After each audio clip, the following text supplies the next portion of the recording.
Est-ce que tu peux bien acclamer pour Jésus?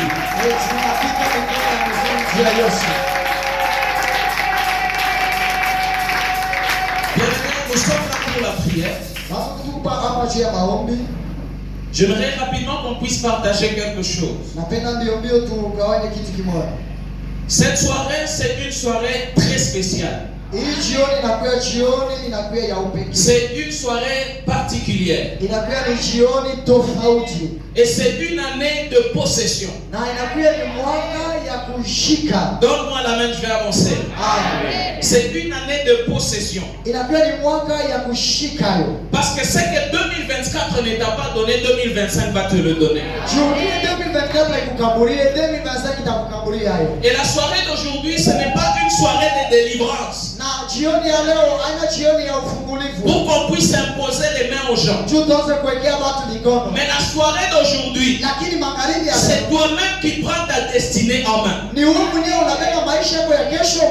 J'aimerais que ce soir, tu sois une personne décidée à changer le cours de ta vie. Donc devant moi ici, j'ai des hommes d'affaires et des femmes d'affaires. J'ai des travailleurs et j'ai des personnes qui ont des grands projets. Et je voudrais informer ici à quelqu'un que si tes projets étaient limités, fais-les monter plus haut.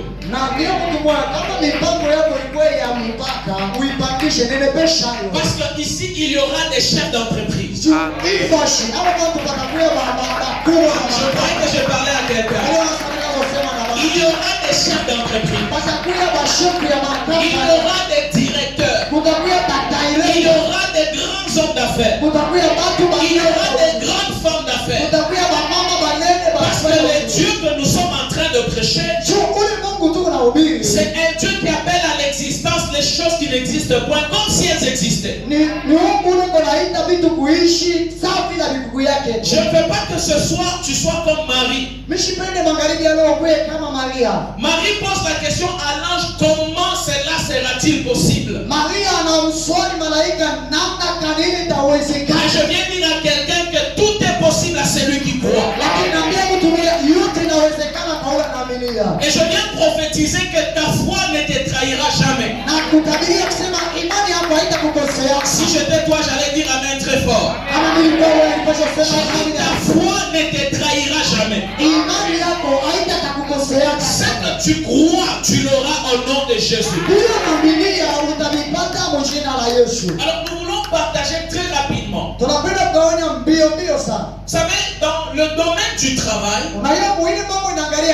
dans le domaine des affaires, dans le domaine des projets, il ne s'agit pas de secouer la tête et puis les choses se font comme par magie.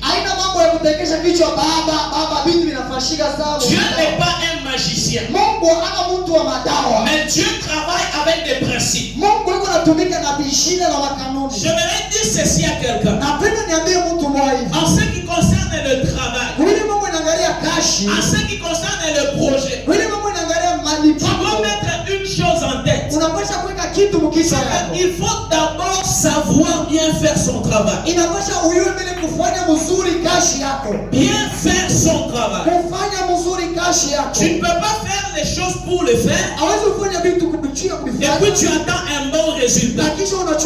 Si tu veux un bon résultat, il faut savoir bien faire ton travail. Il faut bien savoir faire tes affaires. Parce que même les affaires, ça ne demande pas d'exposer les histoires et puis tu es là, tu attends. Ça demande l'intelligence et la stratégie. Tu ne peux pas faire les mêmes choses et attendre des résultats différents. Est-ce que je parle à quelqu'un? Je vais répéter. Tu ne peux pas faire la même chose et attendre des résultats différents. Si dans cette année 2025, tu veux avoir un résultat différent, il faut que tu puisses changer de stratégie. Il faut que tu puisses changer la façon de faire.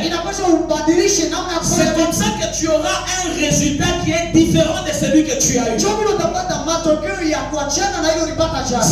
2024 tu avais une façon de marcher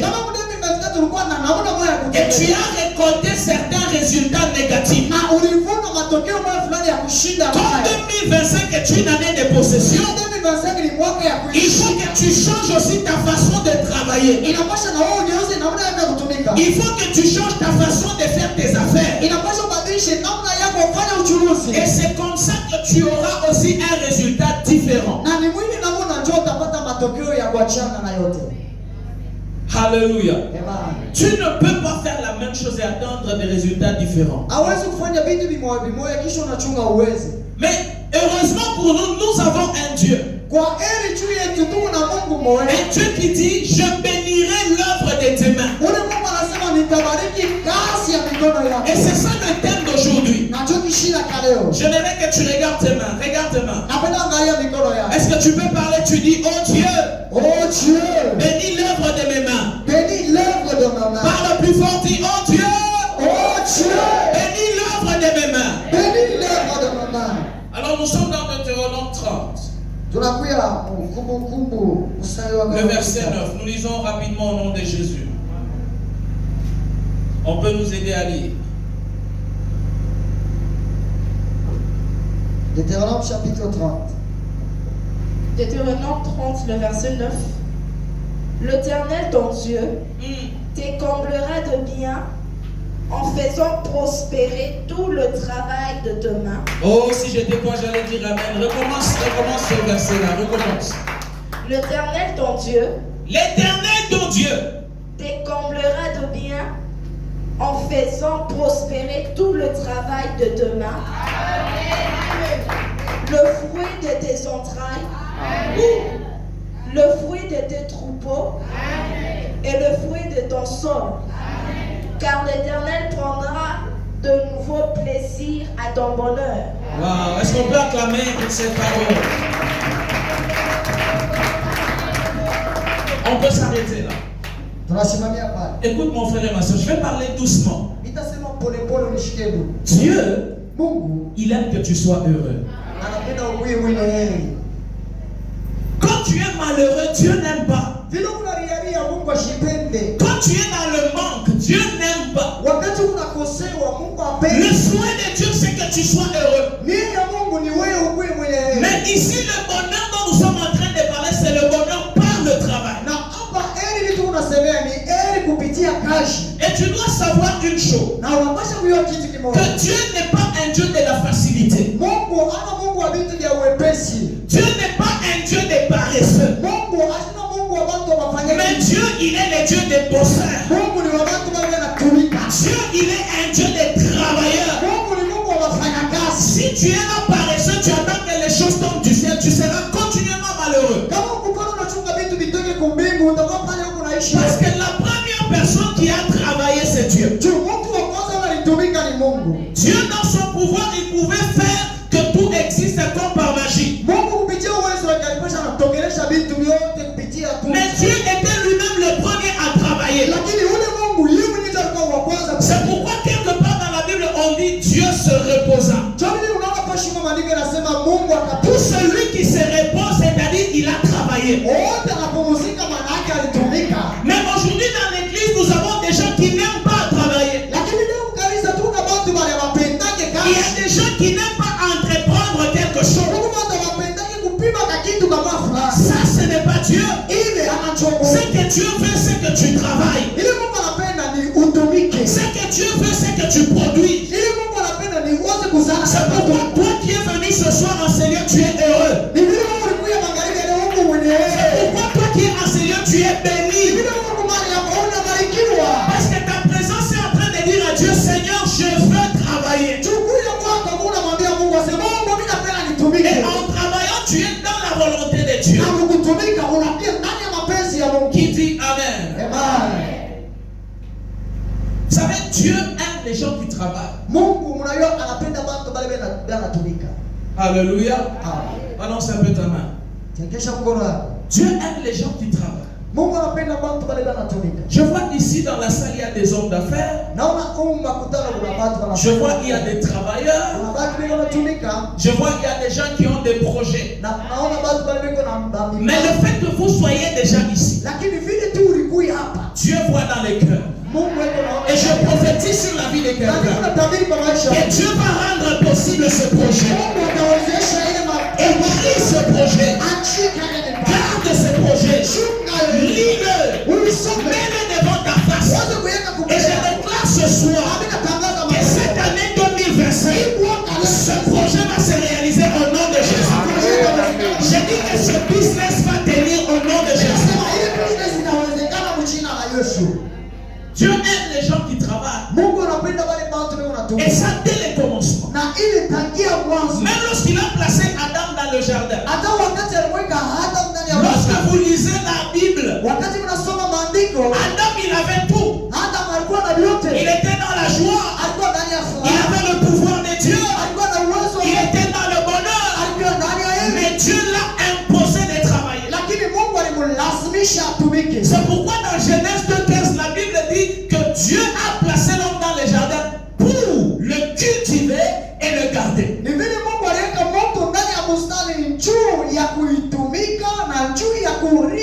C'est-à-dire que Dieu en lui-même, il n'aime pas voir quelqu'un qui ne travaille pas.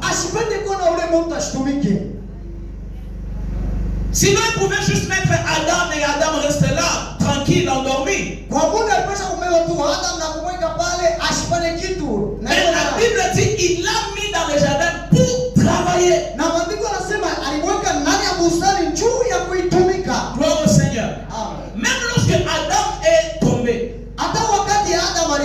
Dieu lui a arraché tous les autres avantages. Il lui a arraché l'immortalité. Il lui a arraché l'accès à l'arbre de vie.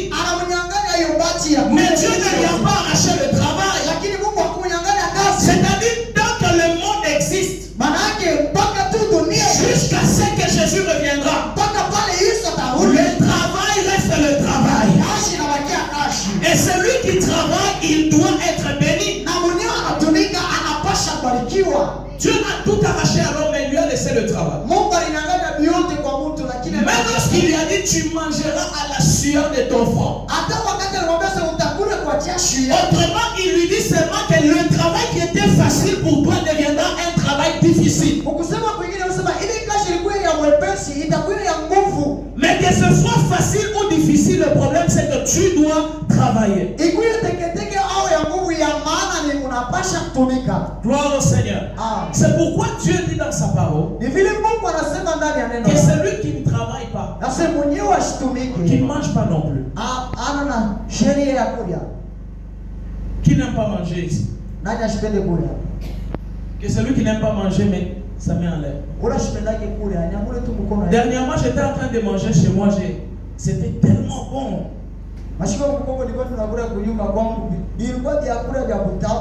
C'était très bon, j'ai dit, si au ciel il y aura que la louange et l'adoration, je peux prier à Dieu qu'il ajoute aussi le manger. Qu'il ajoute aussi cette rubrique-là. Et d'ailleurs au ciel, la nourriture sera saine.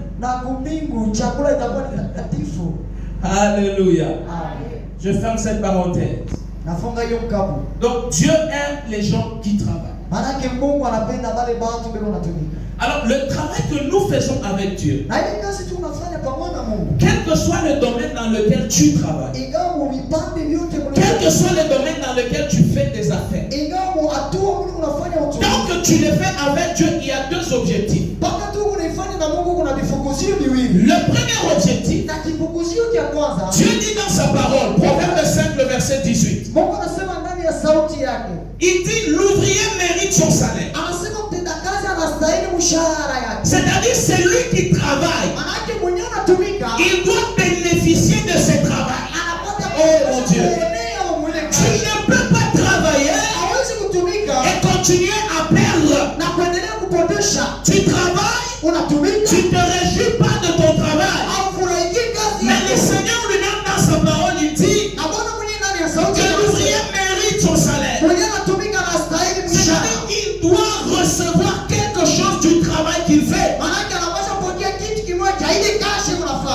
tu sois en train de travailler pour une société, ou que tu sois en train de travailler pour toi-même, et Dieu dit que tu mérites un salaire.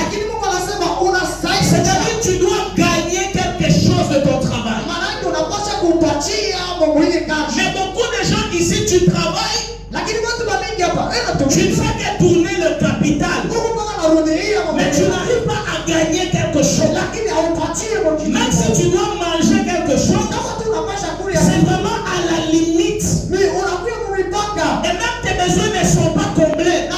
Cette année 2025, les choses doivent changer. Tu vas travailler et tu vas gagner quelque chose de ton travail.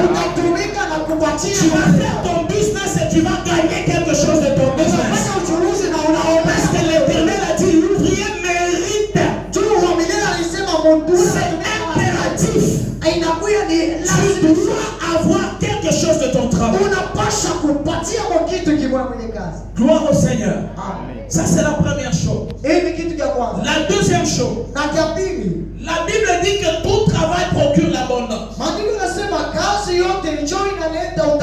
Tu ne peux pas travailler pour subvenir seulement à tes besoins. Tu ne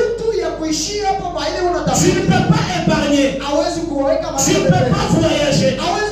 Tu ne peux pas acheter un vêtement. Tu ne peux pas acheter une voiture. Tu ne peux pas investir. Ça, c'est quel genre de travail? Ce n'est pas la volonté de Dieu. Ça. La Bible dit, dans Proverbe 14, 23, que tout travail, on n'a pas déterminé que ce sont ceux-là qui font le mining, ou bien ceux-là qui font quoi que ce soit. Mais la Bible dit que tout travail procure l'abondance. Et donc, comprends mon frère et ma soeur, que tu dois être dans l'abondance. Dis avec moi au nom de Jésus. Je dois vivre dans l'abondance. Je ne dis pas bien, dis encore au nom de Jésus. Je dois vivre dans l'abondance. Qu'il te soit fait selon ta foi. Alors pourquoi nous travaillons? Pourquoi nous faisons des affaires? Et pourquoi nous avons des projets? Il y a deux points comme je venais de le dire. La première des choses, c'est subvenir aux besoins. C'est pour ça qu'on travaille. C'est pour ça qu'on va au marché, on rentre. C'est pour ça qu'on a des projets. C'est pour subvenir à mon besoin. C'est-à-dire si je vais manger, puisque je travaille, je peux manger. C'est un besoin. Si j'ai besoin de payer mon loyer, comme je travaille, je paye mon loyer, c'est un besoin. Mes enfants doivent étudier. Puisque je travaille, je dois payer les études de mes enfants. C'est un besoin. Mais je te pose une question. Est-ce que la vie s'arrête aux besoins? S'il y a quelqu'un ici qui se souvient d'une prédication que j'avais donnée, j'avais dit celui qui vit au niveau des besoins ne prospère jamais.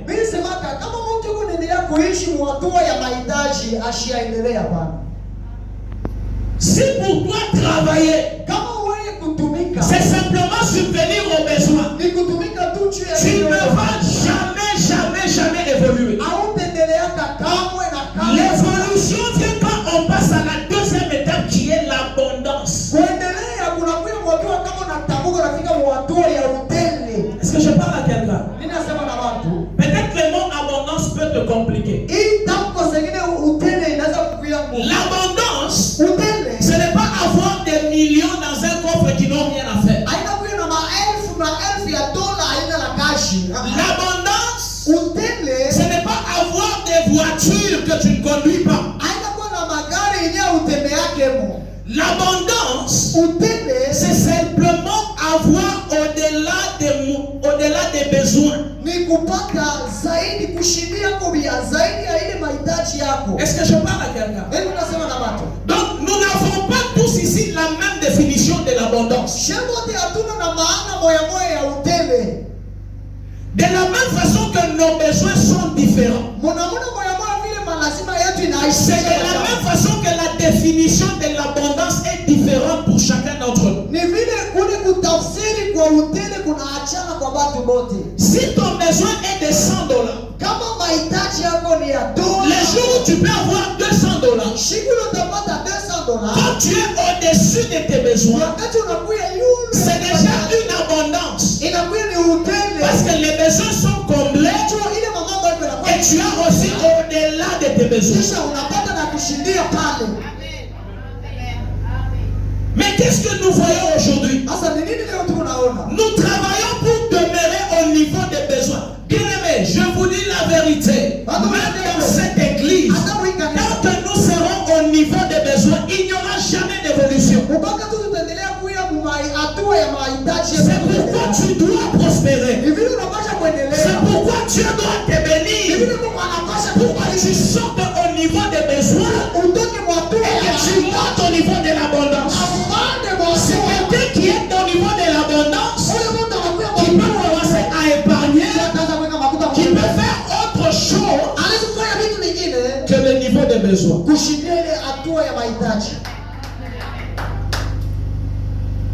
Mais quand Dieu dit je bénirai l'œuvre de tes mains, la bénédiction ce n'est pas le besoin. Mais la bénédiction c'est l'abondance. Je vais te scandaliser. Si tu vis au niveau des besoins, tu n'es pas encore béni.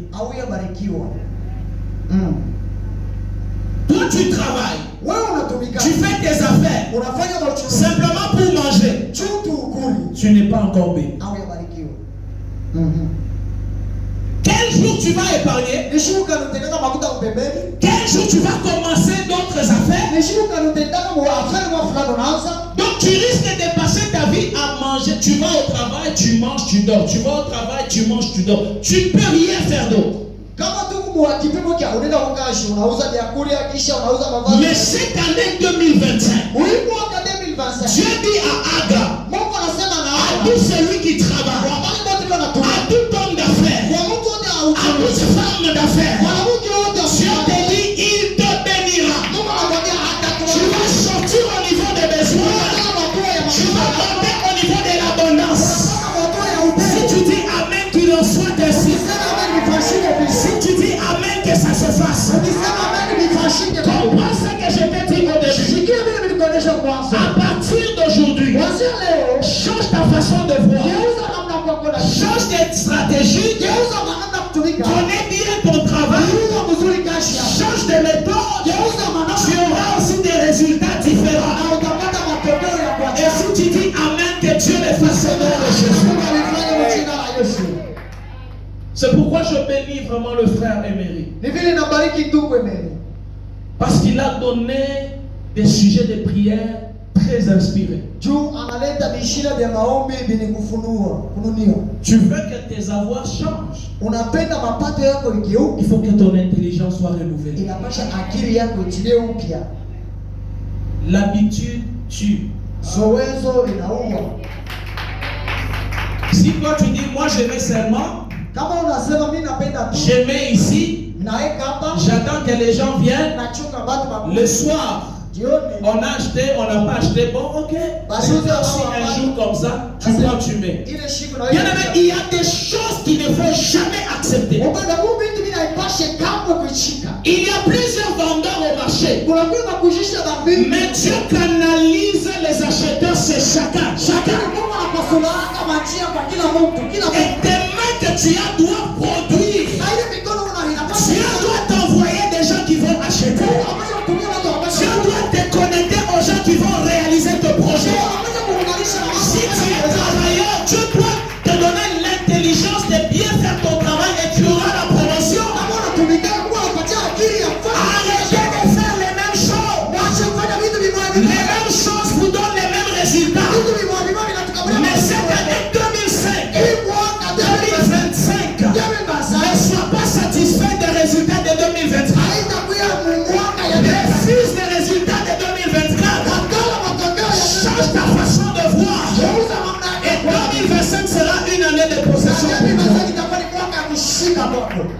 Amen. Qui dit Amen? Amen. Alors nous voulons nous lever pour la prière. Dieu veut que tu prospères. Dieu veut que ton travail change. Dieu veut que cette année 2025, que ton langage change. Tu peux être en train de travailler dans une société ou pour ton compte. Tu peux avoir un projet qui n'a pas encore vu le jour. Mais cette année ne passera pas. J'ai dit cette année ne passera pas. Tu vas réaliser des grandes choses. Tenons-nous debout, nous allons prier. Le souhait de Dieu, c'est que tu puisses prospérer. Le souhait de Dieu, c'est que ta vie change. Le souhait de Dieu, c'est que tu sois heureux. Le souhait de Dieu, c'est que tu sois dans l'abondance. Que tu sois un jour dans ton salon, tu es assis, tu bouges seulement les doigts, les gens sont en train d'obéir. Bien-aimé, ce n'est pas un péché. L'abondance, ce n'est pas un péché. C'est bon de vivre dans l'abondance. Et quand tu vis dans l'abondance, même les gens vont t'obéir.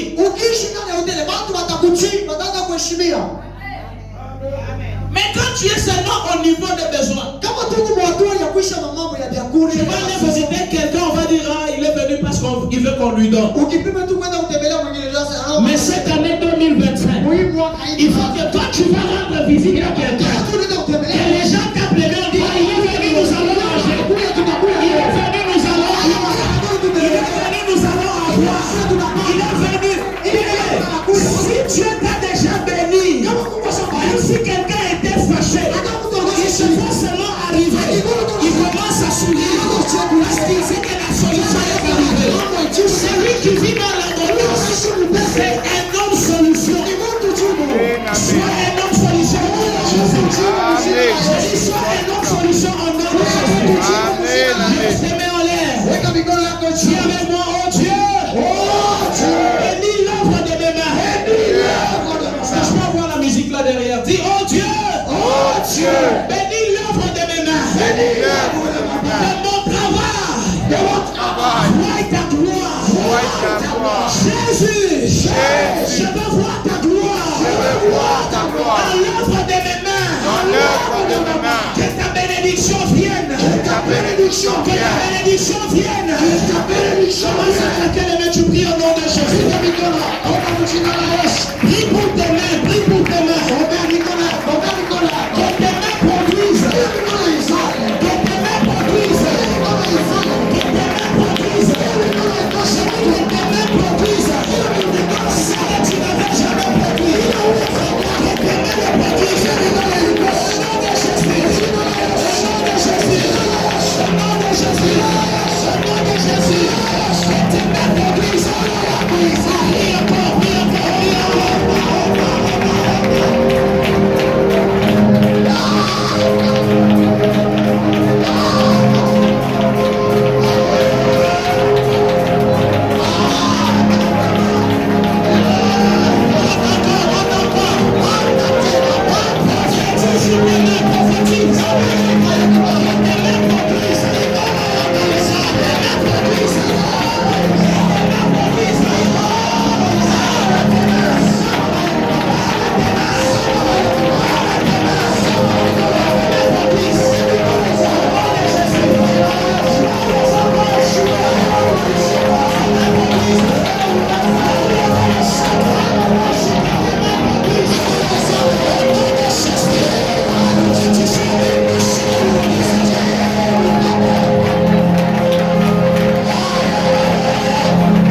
Jésus. Que ce que tu vas toucher, que ça réussisse au nom de Jésus.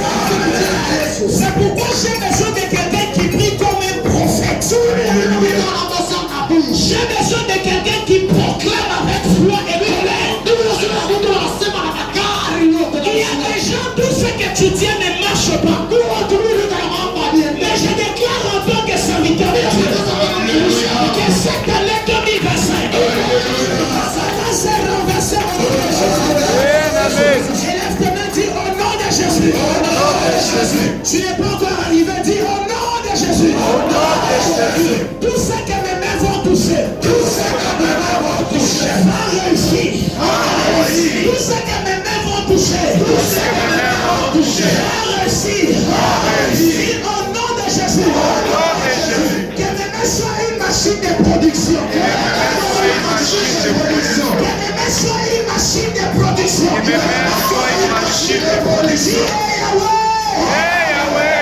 l'argent se multiplie dans mes mains. Que